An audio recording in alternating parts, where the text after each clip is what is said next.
एक समय की बात है। विनायक नगर नामक गांव में 65 साल की एक औरत लीलावती रहती थी।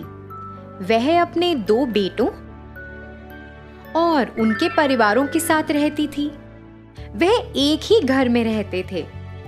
लीलावती को स्वादिष्ट खाने खाने का बहुत शौक था। उसे अच्छे कपड़े पहनने का, आईने में अपने आप को देखने का बहुत शौक था। जब उसके बेटे काम पर निकल जाते, उसकी बहुएं अपने काम में व्यस्त हो जाती, मगर लीलावती को इस बात की कोई परवाह नहीं थी। बड़ी बहू, ओ बड़ी बहू, इधर आओ जरा। जी माँ, बोलिए। अरे, क्या तुम मुझे वो गिलास दे सकती हो जिसमें पानी रखा हुआ है? लीलावती बहुत आलसी थी। अपने बाजू में पड़ा हुआ गिलास भी वह उठा नहीं सकती थी। वह हर बार ऐसे ही करके किसी ना किसी को बुलाती और उन्हें परेशान करती। उसकी बहुएं उसका कहना तो मान लेती थी, मगर वह भी बहुत परेशान रहती थी, क्योंकि उसे खाने का बहुत शौक था। जब अच्छा पकवान पकता था तो वह खुद रसोई घर में जाकर देखना चाहती थी कि क्या पक रहा है। अरे बहू, सुनो, तुम क्या पका रही हो? खुशबू तो बहुत अच्छी आ रही है। फिर जब लीलावती की बहुओं ने खाना बना लिया तो वह इंतजार करती थी कि वह रसोई से बाहर कब आएंगी। वह रसोई में जाकर सभी पकवान देखती थी, एक एक करके उन्हें सूंघती थी और फिर कटोरी में सामान भरकर चुपचाप अपने कमरे में चली जाती थी। भोजन के समय बहुएं पहले सबको खाना परोसती थी, मगर जब उनकी बारी आती तो खाना कम पड़ जाता था। उन्हें पता ही नहीं था कि खाना कम कैसे पड़ जाता है। कभी कभी तो उनके पति उन्हें गुस्सा भी करते थे कि क्यों उन्होंने सही मात्रा में खाना नहीं बनाया है। ऐसा देख के लीलावती मन ही मन खूब हंसती, मगर वह अपने बेटों को कुछ नहीं कहती थी कि वह अपनी पत्नियों से ऐसे क्यों बात कर रहे हैं। फिर एक दिन लीलावती के बेटे बाजार से कुछ मिठाइयां लेकर आए और वो मिठाइयां उन्होंने अपने बच्चों के लिए रख दी। लीलावती से तो रुका ही नहीं गया। वह अपने पोते पोतियों के पास आई और मिठाई का डब्बा उनसे ले लिया। सुनो बच्चों, ये मिठाइयां मैं तुम लोगों में बराबरी में बांटूंगी। चलो अपनी आंखें बंद करो और अपना हाथ आगे करो बच्चों। ऐसा सुनकर बच्चों ने वैसा ही किया जैसे उनकी दादी माँ ने कहा। फिर लीलावती ने उस डब्बे में से कुछ मिठाइयां चुपचाप अपने पास रख लीं और बाकी की मिठाइयां बच्चों को दे दी और फिर चुपचाप अपने कमरे में चली गई। ये ही नहीं, वह तो अपनी बहुओं की साड़ियां भी चुराती थी। जब उसकी बहुएं साड़ियों को तार पे सूखने के लिए टांगती, वह चुपचाप साड़ियां ले जाती। उसकी बहुएं परेशान हो जाती कि ऐसा किसने किया है। उन्हें लगता कि साड़ियां कहीं गुम हो गई हैं। माँ जी, आपने मेरी लाल साड़ी देखी क्या? मैं कई समय से ढूंढ रही हूँ, मगर मुझे मिल ही नहीं रही। मैंने उसे सूखने के लिए तार पे डाला था। क्या आपने देखी है? नहीं बहू, मैंने नहीं देखी। मुझे लगता है वो पड़ोस की राधा ने ऐसा कुछ किया है। कल मैंने वो साड़ी उसके पास देखी थी। हाँ माँ जी, मेरी साड़ी भी गुम चुकी है। मुझे लगता है ये राधा का ही काम है। तुम दोनों को उसके पास जाकर बात करनी चाहिए। ऐसा बोलकर उसने अपनी बहुओं को बहकाया।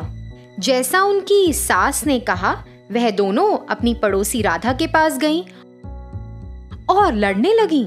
राधा की तो कोई गलती ही नहीं थी और उन्हें लड़ता देख लीलावती दूर से हंसने लगी। इनको तो पता ही नहीं चलेगा कि ये मैंने किया है। देखो कैसे लड़ झगड़ रही हैं। लीलावती ऐसे ही अपने परिवार में सबको तंग करती। फिर एक दिन जब वह खाना खा रही थी, लीलावती को बहुत खुशी हुई ये जानकर कि अगले हफ्ते दशहरा आ रहा है। और वह चाहती थी कि सब लोग नए कपड़े खरीदें। जी माँ, हमें कपड़े खरीदने चाहिए। और हाँ, अभी सासू माँ भी आ रही हैं, तो क्या आप उनके लिए भी कपड़े खरीद लेंगी? वह दशहरा मनाने आ रही हैं। यह सुनकर लीलावती नाराज हो गई। उसे जलन मच रही थी कि वह क्यों आ रही है। आने दो उसे, मुझे पता है यहाँ से उसको कैसे भगाना है। अगले दिन लीलावती अपने कमरे से बाहर आई और उसने अपने बेटों और बहुओं को किसी का इंतजार करते हुए देखा। वह सब वेरांडे में खड़े थे। हे भगवान, देखो कैसे ये लोग उसका इंतजार कर रहे हैं। क्या इन्होंने मेरा इंतजार ऐसे किया है कभी? हे भगवान।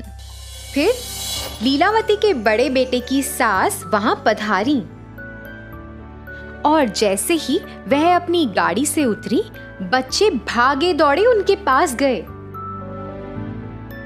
पुष्पा बच्चों के लिए और बाकी सब के लिए कई उपहार लाई थी। वह बच्चों के लिए खिलौने और बेटियों के लिए साड़ियां लाई थी।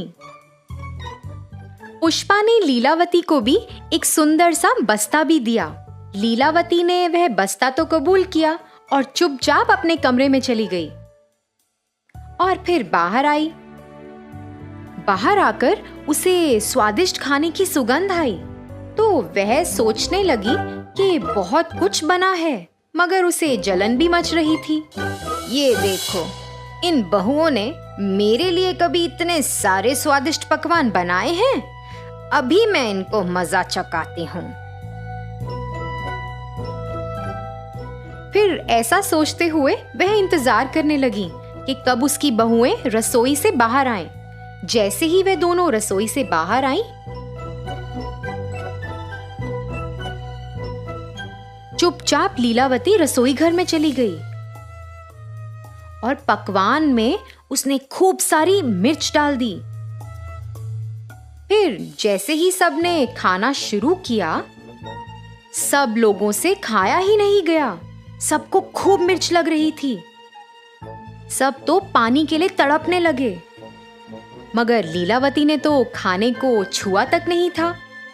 मगर उसे ऐसा लगा कि सबको शक हो जाएगा कि उसने कुछ गड़बड़ की है, तो वो भी नाटक करने लगी कि उसे भी खूब मिर्ची लगी और पानी के लिए तरसने लगी।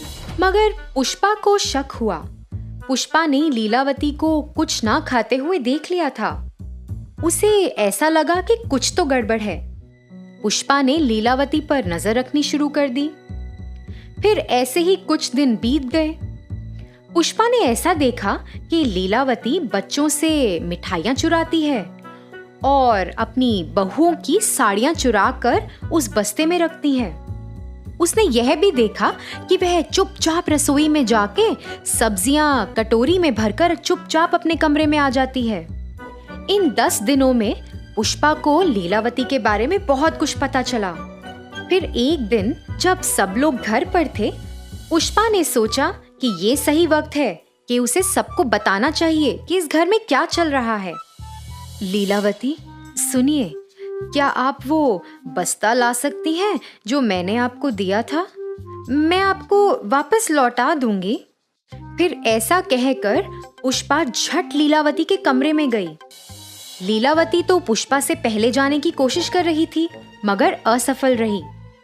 पुष्पा ने वो बस्ता खोला और सब लोग उसके अंदर देखकर हैरान रह गए।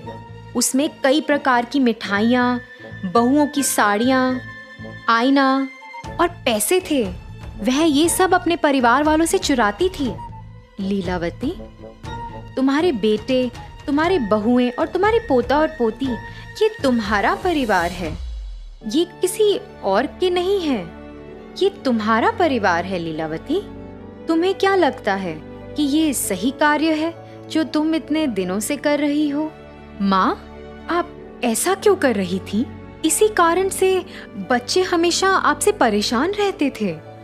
माँ, आपको नहीं लगता कि जब हम काम से घर आते हैं तो हम थके हुए होते हैं? और आपको ऐसा करने की क्या जरूरत थी माँ? आप सबके साथ खुशी खुशी रह सकती हैं। आपने सबको कितना परेशान किया है माँ। माँ जी, आपने ही हमें राधा के बारे में बताया था। वो मेरी कितनी अच्छी दोस्त थी। आपके झूठ की वजह से अब मेरी दोस्ती भी उससे टूट गई है। माँ जी, हमने आपका बहुत ख्याल रखा, आप ऐसा कैसे कर सकती हैं हमारे साथ? लीलावती को अपने से कम उम्र के लोगों को ऐसा कहते हुए बहुत बुरा लगा। ज्यादा बुरा इसलिए लगा कि वह उसके खुद के परिवार वाले थे।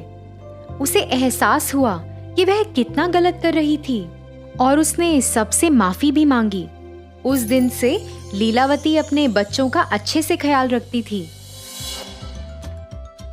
वह अपनी बहुओं का भी खूब ख्याल रखती थी। वह अपनी बहुओं की काम करने में मदद भी करती थी। ऐसा सब देखकर पुष्पा भी बहुत खुश हुई कि उसके रहते रहते लीलावती का हृदय परिवर्तन हुआ। तो बच्चों, इस कहानी से हमें ये सीख मिलती है कि हमें अपने पास मौजूद जिंदगी से संतुष्ट रहना चाहिए। उम्र के साथ हमें अपना व्यवहार भी बदलना चाहिए, नहीं तो इससे हमारे अपनों को चोट पहुंच सकती है।